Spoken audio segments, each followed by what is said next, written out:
Welcome into the crash course in the Caro-Kann Defense, which is one of the main openings that black uses to face the white's king pawn move pawn to e4. In response to this, black goes pawn to c6, and on the next move typically they follow up with pawn to d5.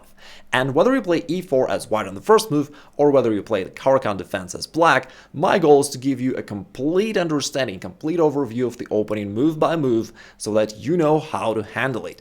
And you don't have to memorize a ton of variations, you just know what are the right moves, what are the right plans, ideas, and of course we'll spice it up with some juicy tricks.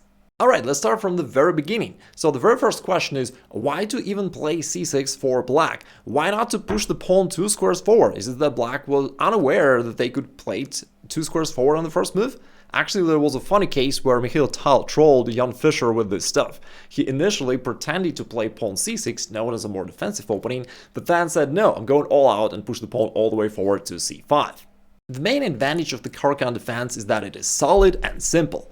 As you go pawn to c6 followed by pawn to d5, you kind of lock the position in the center of the board. You also don't allow any kind of bishop c4 moves, which are often annoying in traditional openings, and therefore you secure your position from any kind of early attacks. Let's compare that to the usual e4, pawn e5 instead.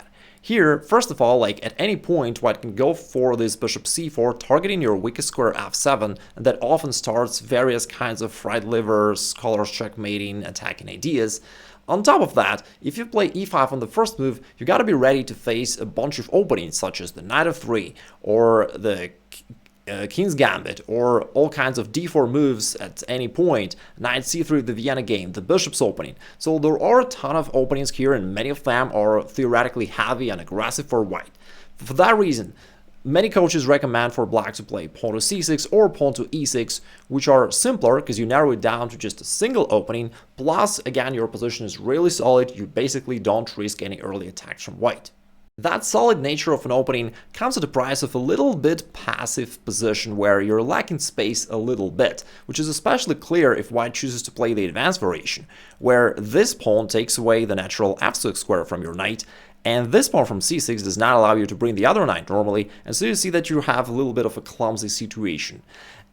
I mean, that's not a big issue. If you know how to deal with this, which we're going to talk about in a moment, you'll see that that's not a big issue. Anyway, main pros of the opening is that it's simple and solid, and main disadvantage is that it's a little bit passive. But the good thing is that your opponents cannot attack you, and they often don't know what to do, so they play bad moves and they lose. Now let's talk about the main lines more specifically. At the moment, you're attacking this pawn on e4, and therefore white needs to deal with this somehow. There are three usual ways for white to handle that. They can first of all just choose the simplest option and take on d5. Alternatively, they can push the pawn forward, choosing the advanced variation. And finally, they can defend this pawn by going knight to c3, and from there it guards the pawn this way. So these are the three main variations that black needs to be ready to face if they're choosing to play the Caro-Kann defense. Players who are not very well familiar with this, the beginner level players, they often choose to play the simplest option, which is an exchange on d5, and simultaneously it is also the weakest option of white, because after that, notice that your pawn from c6 relocates to a much better central square, thus vacating the c6 square for your knight, and therefore you basically have no problems whatsoever. Just compare this position with the advanced variation which we saw previously. If instead of an exchange, white pushes the pawn forward. Now notice that this pawn is an asset, it takes away this square from your knight, and the c6 pawn of black is more of an obstacle in the way of the other knight. So here white claims to have some space advantage and tries to put pressure on black, versus if we simply take away these two pawns from the board, then we are getting the exchange variation, right? So that is clearly in favor of black. So that's why those amateur players who just choose to simply trade on c6, they think that they found a smart way to not learn the opening, but in fact they give you a very good and comfortable game. So after that you just develop casually. In most cases they play simple development moves. You then can bring your bishop out to g4, which is a very common motif in lots of the variations of the Caro-Kann defense. Basically, at this point, you want to develop your dark square bishop at some point. But if you push the pawn forward, given the diagonal for the bishop, that simultaneously locks the other bishop behind this pawn chain. And we do not want that. We want our bishop to be more active. That's why before pushing your e6 pawn forward, you first bring the bishop out, and only then on the next move you then solidify your pawn chain in the center of the board, and now you are good to go. So let's say at castles, I mean, you don't even have to know any opening theory here, really. You just develop your pieces naturally, and on the next move you castle, you're good to go. You've got the semi-open file for your rook, you can place it there. Your knight has a nice square e4, you can always land it there, starting to be more active, and overall you're having a great game here. This is clearly not dangerous for black. Moving on to the next main line is the advanced variation pawn to e5, which we have discussed a little bit already. And by the way, a little later I'll tell you what is my main weapon for handling Caro-Kann as white, and this is really deadly opening, especially in blitz, but for now let's just cover the main stuff. So pawn e5, the advanced variation. Now, black has to decide how to untangle their minor pieces because it's not obvious how to develop them. There are two main lines here for black. It's either to play bishop f5, developing a bishop, again the standard idea, first to bring the bishop out and then lock the pawn chain in the center, or to play c5, trying to challenge white center and give more space for your pieces so that you can later on develop your knight normally. So these are the two main lines. The most traditional line is bishop f5 followed by pawn e6, that idea where you build basically the London system as black, right, or the Slav defense as black. And although that is the main line, but I actually recommend that you go for the c5 line, just because on amateur level it works better. Also, if you play bishop f5, there are a ton of variations that you gotta need to learn, including like the most aggressive pawn to g4, or a tricky pawn to h4, where initially this move doesn't seem to make much sense, and a lot of players, including strong players, play the planned move pawn e6, which actually loses on the spot with pawn to g4, and all of a sudden it turns out that the bishop is actually trapped here, and whenever it go somewhere, white can always keep attacking it until the bishop is completely captured and it's time for black to resign. While there is nothing wrong with going into the main line with bishop to f5, I recommend that you go for the central advancement pawn to c5 here. At first, this move looks weird because you have just played c6 previously and now you push the pawn forward to c5 in two moves instead of doing it in one go, but because both sides are playing checkers so far, none of them touch their pieces, that's alright, you don't fall behind in development. Now, here is the main advantage of the move pawn to c5. On amateur level, the most common move by white here is trying to maintain their pawn chain by playing pawn to c3, which is wrong. Now, spoiler, pros play here pawn takes c5, but that's more advanced level stuff, so most of your opponents will stick to this move pawn to c3, kind of playing by analogy with the French defense, but the situation is different. Here in this position, unlike the French defense, if you just keep developing pieces, your bishop is not locked there, because your pawn is not on e6 yet, and therefore you can first bring the bishop out to this active square, and only then lock the center, and now you have a much better version of the French defense, where the main problem, this light squared bishop, is now actually an asset, it puts pressure. Moreover, quite often your opponents do not understand really the weakness of their position, which is the weakness of this pawn chain, and they play h3 at some point, which is wrong. And we'll see why in a moment. The thing is, in this case, you actually are okay with trading this bishop for a knight, because after that, you can start to attack the base point of his pawn chain, and white just can't really defend it. Queen b6 is a common move. Now you attack this pawn twice, and white already are defenseless, actually, because, you know, besides attacking this pawn, your queen also targets this pawn on b2, therefore making it harder for white to use the dark square bishop. Moreover, if you want to put even more pressure onto this pawn, there is also a very classical maneuver here. You develop your knight through e7 to f5, and it's an excellent square where it adds one more attack to this pawn.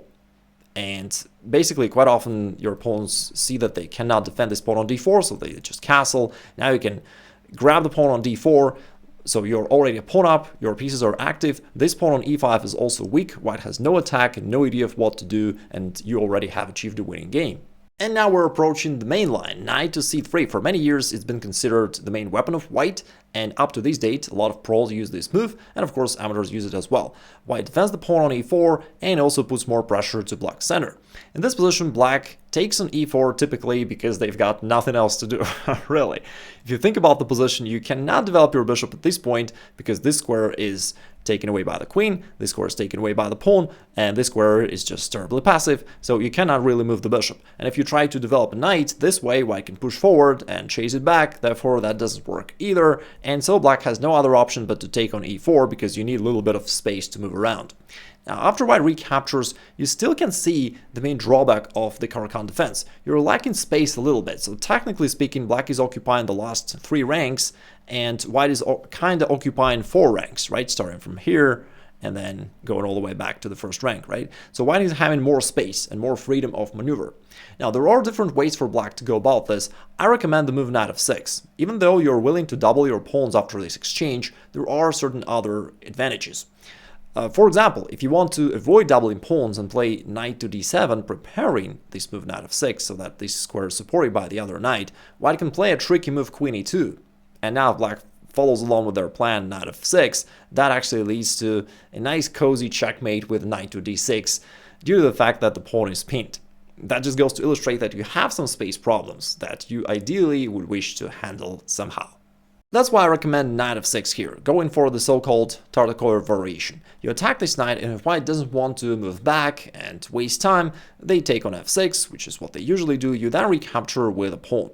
And now you opened up the position completely. Now you have no problems developing your pieces whatsoever. Therefore, you solve the main problem of the Caro-Kann defense, the lack of space.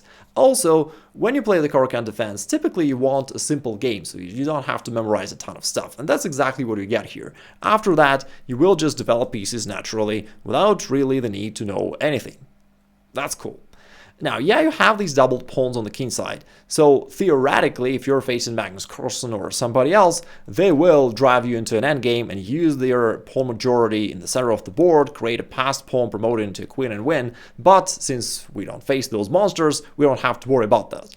Your opponents will typically try to attack your king, and now you overprotected your king side, and you're going to castle there, right? So now we've got this kind of top floor for your castle, the main residence of your king, which is cool, right? You can probably have some great view from there or something else, I don't know. Anyway, you overprotected your king, which is nice, because now your opponent will have no clue of what to do. Now you threaten rook e8 check, so let's say they castle, now you can bring your bishop out to g4, again, very simple, you just develop your pieces, they play something, you then develop your knight, then they also play something, doesn't really matter, and you have finished your development. Life is good, no need to worry about anything, no need to know the theory. Now, what are you going to do next? Now, let me just share with you a couple common middle game ideas planned so that you know which ideas to pick from. I mean, definitely you want to bring your rook to e8. That's the only open file in the position, and your rook will be active there. So that's the move that you'll pretty much always play here. All right, after that, I will do something. Again, what the beauty of the Caro-Kann defense is that your opponents cannot really attack your king. And because they're not super advanced level players, they don't know what to do otherwise. And so they just start to shuffle around, play bad moves, and often lose. Or they try to go for some desperate attack anyway, which fails, and they still lose. In this position, I think the most played move is something like h3, attacking your bishop. Doesn't do much, you can just drop it back. Then they still feel annoyed by this pin. Their queen can't move away, because then you can take on f3 and destroy their pawn structure. So they play something like bishop e2. Now, what do you do next? Again, a couple common maneuvers. Quite often in the Caro-Kann defense, you can break open with c5 at some point, so that you eliminate white's most advanced pawn and your position becomes free. But you don't have to hurry with that, you can do that anytime you want. What else can you do? You can just play queen c7, simply to finalize your development, connecting your rooks so that both of them are ready to take part in the game. You're creating this battery along this diagonal. Again, just a normal solid move. What else can you play? Another common maneuver is to relocate this knight to a better square. You can do this either through some f8 e6 maneuver, maybe targeting f4 square, so let me draw those lines, something like this, or you can go this way, knight b6, aiming for this d5 juicy square. That's a pretty cool maneuver, by the way. So let's say white does something, knight d2, you trade. Now you could play knight d5, perfectly fine move, but there is another thing as well. Your f6 pawn initially just overprotects your king. But if there is no danger, such as in this position, you can actually use this pawn for a more aggressive role. You can just push it forward. And now you're ready to push forward and actually grab this bishop on f4. So that's another interesting idea for black in this game. I mean, I'll show you an example line. Of course, you don't have to memorize it. I'm just showing you different common plans that black can use so that you have an idea of what to do in the middle game. Okay, of course, it's not for memorizing, really. Now, if white, let's say, is annoyed by these threats, they can play queen f3, trying to put pressure. You can defend and renew the threat of pawn to f4. Knight e5 is still coming. If they go bishop f4 themselves to block your pawn, you can trade. Now you can also use the rook along the e-file. You can use your knight. So you see that life's pretty good. For example, you can go inside with rook to e2. And usually as you penetrate there, that creates a ton of problems for white. For example, if they just try to trade it off, then they already lose on the spot because you can go knight d5, attack this queen to counterblow, and as the queen goes away to any square, and otherwise you just capture it, you're gonna pick up this knight on d2 and continue your devastation there.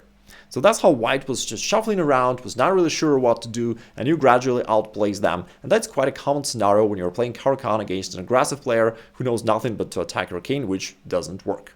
And before I show you my main way to handle Caro-Kann as white, let's have a quick warm-up for you. It's a tactical warm-up. Actually, this position took place in the game of the author of the opening, Kann himself. He's playing black, it is black to play and win. And here he played a move which won the game. Now, if you can find it, please write it down in the comments below.